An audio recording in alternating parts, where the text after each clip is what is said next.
दोस्तों, गौरव की शादी श्वेता के साथ हुई थी। आज उनकी पहली रात थी। फूलों से सजे बिस्तर पर बैठी श्वेता बेहद खूबसूरत लग रही थी। गौरव उसके पास गया और बिस्तर पर बैठकर उसके हाथों को अपने हाथों में थाम लिया। जैसे ही गौरव ने उसका हाथ पकड़ा, श्वेता ने अपना हाथ झटके से खींच लिया। फिर गौरव ने दोबारा उसका हाथ पकड़कर उसे गले लगाने की कोशिश की। श्वेता ने शर्माते हुए सिर झुका लिया, लेकिन यह उसकी मासूमियत को और भी खूबसूरत बना रहा था। गौरव ने कहा, श्वेता, अब शर्माना छोड़ो, मेरी बाहों में आओ और सब कुछ भूल जाओ। श्वेता ने गौरव की बात सुनकर झिझकते हुए कहा, गौरव जी, मैं आपको कुछ बताना चाहती हूँ। गौरव ने कहा, क्या हुआ? तुम कुछ परेशान लग रही हो। श्वेता बोली, मैंने शादी से पहले एक मन्नत मांगी थी। मैंने व्रत लिया था कि हमारी शादी के बाद 1 महीने तक मैं आपको छूने नहीं दूंगी। ये मन्नत मैंने आपकी लंबी उम्र और हमारे प्रेम के लिए मांगी थी। गौरव उसकी बात सुनकर थोड़ी देर चुप रहा, फिर मुस्कुराकर बोला, चलो, अगर तुमने मेरी लंबी उम्र और हमारे प्रेम के लिए मन्नत मांगी है तो मैं तुम्हारी बात का मान रखूंगा। दोनों की शादी को 3 दिन हो गए थे। गौरव दिन गिन रहा था कि 1 महीना कब खत्म होगा। एक सुबह जब वह शेविंग कर रहा था, तभी दरवाजे पर दस्तक हुई। श्वेता ने कहा, शायद दूध वाला होगा,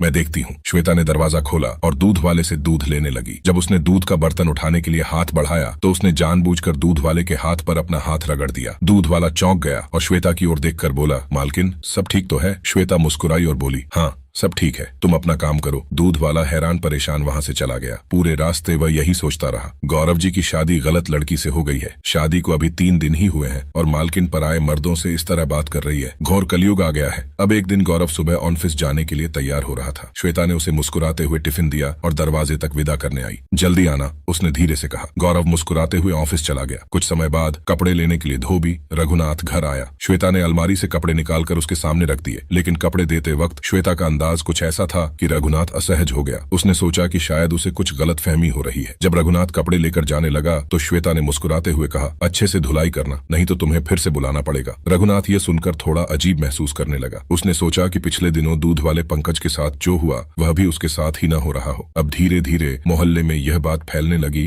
कि श्वेता का व्यवहार अजीब है। लोग फुसफुसाने लगे कि गौरव जी की बीवी बड़ी खुले विचारों की है। अब गौरव जब ऑफिस से घर लौटा तो सोसाइटी के गेट पर खड़े गार्ड रामलाल ने उसे रोका और कहा, साहब, एक बात कहनी थी। गौरव ने पूछा, क्या हुआ रामलाल? रामलाल बोला, साहब, मुझे कुछ गलत मत समझना, लेकिन आपकी पत्नी का व्यवहार ठीक नहीं लगता। वह कई बार गैर मर्दों से बातें करती हैं, हंसती हैं। और गौरव ने गुस्से में कहा, तुम पागल तो नहीं हो गए? मेरी पत्नी के बारे में बकवास मत करो। रामलाल ने सिर झुका लिया और कहा, साहब, आप मुझ पर यकीन करें या न करें, लेकिन मोहल्ले के लोग भी यही कह रहे हैं। गौरव यह सब सुनकर घर आया। श्वेता ने हमेशा की तरह मुस्कुराते हुए उसे पानी दिया, लेकिन गौरव के मन में सवाल उमड़ने लगे। उसने सोचा, श्वेता ने कहा था कि उसने मन्नत मांगी है और मुझे छूने से मना कर दिया है, लेकिन अगर वह सच कह रही है तो मोहल्ले वाले क्यों ऐसी बातें कर रहे हैं? क्या सब झूठ बोल रहे हैं? गौरव ने गहरी सांस ली और तय किया कि वह श्वेता से बात करेगा, लेकिन अगले ही पल उसे यह डर सताने लगा कि कहीं श्वेता को यह सब बुरा न लग जाए। अंततः अपने प्यार और विश्वास के चलते गौरव ने इन बातों को नजरअंदाज करना ही बेहतर समझा। लेकिन गौरव ने भी हाल ही में महसूस किया था कि श्वेता किसी से घंटों फोन पर बातें करती रहती है। पहले तो उसने इस पर ध्यान नहीं दिया, लेकिन बार बार ऐसा होते देख उसकी चिंता बढ़ने लगी। एक दिन जब श्वेता फिर से फोन पर हंस हंस कर बातें कर रही थी, गौरव खुद को रोक नहीं पाया। उसने सीधे पूछ लिया, तुम किससे इतनी लंबी बातें करती रहती हो? श्वेता ने गौरव की ओर देखा और हल्के गुस्से में कहा, क्या आप फोन पर बात करने की भी पाबंदी है? गौरव ने कहा, नहीं, पाबंदी की बात नहीं है, लेकिन मैं जानना चाहता हूँ कि आखिर तुम इतनी देर तक किससे बातें करती हो? श्वेता ने मुस्कुराते हुए जवाब दिया, मैं अपनी दोस्त से बातें कर रही हूँ। उसका नाम है सुष्मिता। हम बेस्ट फ्रेंड्स हैं।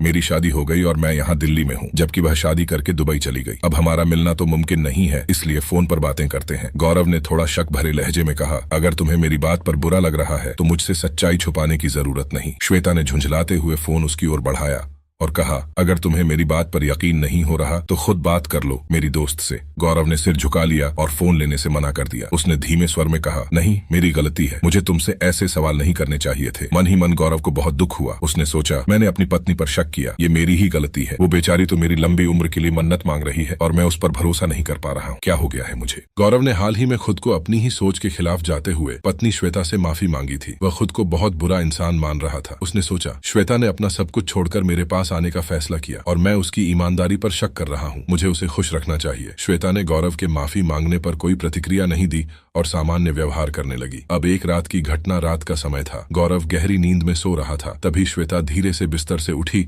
और दूसरे कमरे में चली गई। गौरव ने करवट बदली और अचानक उसकी गैर मौजूदगी महसूस की। संदेह ने उसे जगा दिया। गौरव चुपचाप श्वेता का पीछा करने लगा। उसने देखा कि श्वेता दूसरे कमरे में फोन पर किसी से बातें कर रही थी। श्वेता कह रही थी, निरंजन, मैं तुम्हारे बिना जी नहीं सकती। मैं अपनी हर कोशिश कर रही हूँ कि गौरव मुझे छोड़ दे, लेकिन वह तो जोंक की तरह मुझसे चिपक गया है। देखो, कुछ करो और मुझे इस नरक से निकालो। मुझे गौरव के साथ एक पल भी नहीं रहना है। गौरव यह सुनकर जैसे पत्थर बन गया। उसकी दुनिया बिखर चुकी थी। उसकी आंखों में आंसू आ गए, लेकिन वह अपनी जगह खड़ा रहा। श्वेता की बातें सुनता रहा। श्वेता जब फोन पर बात खत्म करके वापस बिस्तर पर आई तो उसने देखा कि गौरव पूरी तरह जाग रहा था। उसकी आंखों में एक अजीब सा सन्नाटा था। गौरव श्वेता की बातें सुनने के बाद खुद को संभाल नहीं पाया। वह उसके सामने बैठ गया और गहरी सांस लेते हुए बोला, श्वेता, अब छुपाने का कोई मतलब नहीं है। मैं सच जानना चाहता हूँ। तुम्हारे आंसुओं के पीछे की कहानी क्या है? सच बोलो, मैं तुम्हें कुछ नहीं कहूंगा। श्वेता की आंखों में आंसू आ गए। उसने रोते हुए कहा, गौरव, मैं जानती हूँ कि मैंने तुम्हारे साथ गलत किया है, लेकिन यह सब मेरी मर्जी से नहीं हुआ। गौरव ने सख्ती से कहा, अगर सच बोलने का इरादा है तो पूरी बात बताओ। मैं तुम्हारी हर बात सुनने को तैयार हूँ। श्वेता ने गहरी सांस ली और बोलना शुरू किया, गौरव, मेरी जिंदगी का सच यह है कि मैं निरंजन से प्यार करती थी। हम कॉलेज के दिनों में साथ पढ़ते थे और एक दूसरे के बिना जीने की कल्पना भी नहीं कर सकते थे। हम शादी करना चाहते थे, लेकिन गौरव ने बीच में टोका। लेकिन क्या? श्वेता ने कहा। जब मैंने यह बात अपने माता पिता को बताई तो उन्होंने साफ मना कर दिया। उन्होंने कहा कि बिरादरी के बाहर शादी करना हमारे परिवार की इज्जत को मिट्टी में मिला देगा। उन्होंने मुझे घर में कैद कर दिया और मेरी हर बात पर पाबंदी लगा दी। मेरी मर्जी के खिलाफ उन्होंने तुम्हारे साथ मेरी शादी तय कर दी। उसने कहा, गौरव, मैंने तुमसे झूठ बोला था। मैंने कोई मन्नत नहीं मांगी थी। सच ये है कि मैं चाहती थी तुम मुझसे दूर रहो और शायद मुझे घर से निकाल दो। मैंने जानबूझकर दूध वाले और दूसरों के साथ ऐसा बर्ताव किया ताकि तुम मुझसे परेशान हो जाओ, लेकिन तुम इतने अच्छे निकले कि मेरी हिम्मत नहीं हुई सच बताने की। गौरव ये सुनकर ठिठक गया। उसे समझ नहीं आया कि वह इस पर क्या प्रतिक्रिया दे, लेकिन उसने अपनी भावनाओं को दबाते हुए कहा, श्वेता,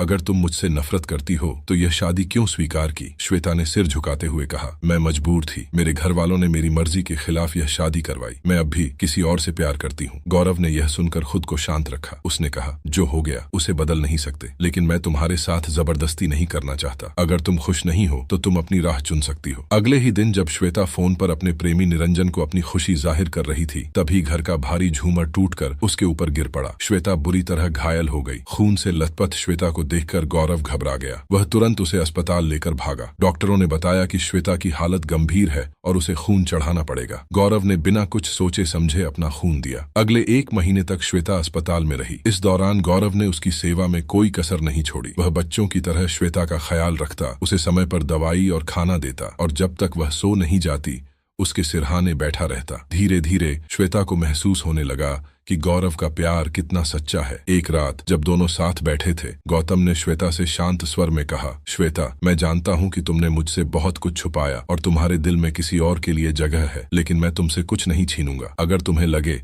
कि तुम निरंजन के पास वापस जाना चाहती हो तो प्लीज मुझे बता देना। मैं तुम्हें खुशी खुशी छोड़ दूंगा। श्वेता ने यह सुनकर अपनी आंखों में आंसू भरते हुए कहा, गौतम, मैं मानती हूँ कि मैंने तुम्हारे साथ गलत किया है, लेकिन यह सब परिस्थितियों के कारण हुआ। निरंजन मेरा पास्ट था, लेकिन तुम मेरा प्रेजेंट हो। श्वेता ने गौतम की आंखों में देखते हुए कहा, प्यार करने में गलती हो सकती है, लेकिन सच्चा प्यार कभी खत्म नहीं होता। मैं मानती हूँ कि मुझसे भी गलतियां हुई हैं, लेकिन एक बात मैं दावे के साथ कह सकती हूँ, तुमसे ज्यादा मुझे कोई और प्यार नहीं कर सकता। इसलिए आई लव यू गौरव, और अब हमेशा प्यार करती रहूंगी। श्वेता ने उसकी ओर देखा और धीरे से कहा, गौतम, तुमने मुझे हर बार समझा है और मेरे अतीत को जानने के बाद भी मुझसे प्यार किया। मैं अब समझ गई हूँ कि सच्चा प्यार क्या होता है। मैं अब अपने अतीत को भुलाकर तुम्हारे साथ एक नया जीवन शुरू करना चाहती हूँ। दोनों ने एक दूसरे को गले लगाया और अपने रिश्ते को एक नई दिशा देने का फैसला किया। उन्होंने अपने दिल से पुराने गिले शिकवे मिटा दिए और भविष्य की ओर बढ़ने का संकल्प लिया। गौतम और श्वेता ने समझ लिया कि सच्चा प्यार एक दूसरे की गलतियों को माफ करने और साथ खड़े रहने में है। उस दिन से उन्होंने एक नई शुरुआत की, जहाँ विश्वास, सच्चाई और प्यार उनकी जिंदगी का आधार बने। उनकी कहानी यह सिखाती है कि जब रिश्ते में सच्चा प्यार और समझ हो तो हर मुश्किल को पार किया जा सकता है। दोस्तों, अगर कहानी अच्छी लगी हो तो वीडियो को लाइक करके कमेंट बॉक्स में